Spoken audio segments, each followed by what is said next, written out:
C'est quoi le 14 juillet? Alors le 14 juillet, c'est la fête nationale annuelle en France. On fête le 14 juillet depuis 1880 parce qu'en 1880, le 14 juillet va être annoncé comme fête nationale.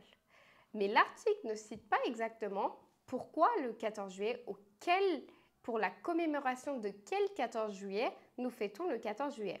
Parce qu'en France, il y a deux événements importants qui se sont passés un 14 juillet.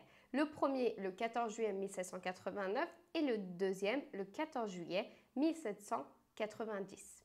Donc, premièrement, qu'est-ce qui s'est passé le 14 juillet 1789? C'est la prise de la Bastille. Qu'est-ce qui s'est passé? Donc, en 1789, l'Assemblée nationale constituante est créée. Qu'est-ce que c'est? Donc, l'Assemblée nationale constituante, c'est une assemblée qui vise à limiter la puissance du roi. Désormais, le roi doit se décider en consultant cette assemblée qui a été élue par le peuple. Le roi qui voit diminuer son pouvoir n'est pas du tout content. Qu'est-ce qu'il va faire? Une rumeur dit qu'il appelle des troupes royales des autres pays.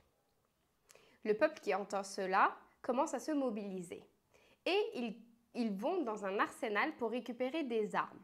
Ils créent tous ensemble la garde nationale. Ensuite, ils se dirigent vers la Bastille. La Bastille est une forteresse, ça symbolise le pouvoir royal. Et de la même manière aussi, dans la Bastille, il y a des prisonniers politiques. Donc c'est un lieu très important pour le roi. Le peuple pense que si on prend la Bastille, on va pouvoir montrer notre puissance. Et ils réussissent. C'est à ce moment-là que se réalise la prise de la Bastille et que par la suite, bien sûr, ça devient le symbole de la Révolution française.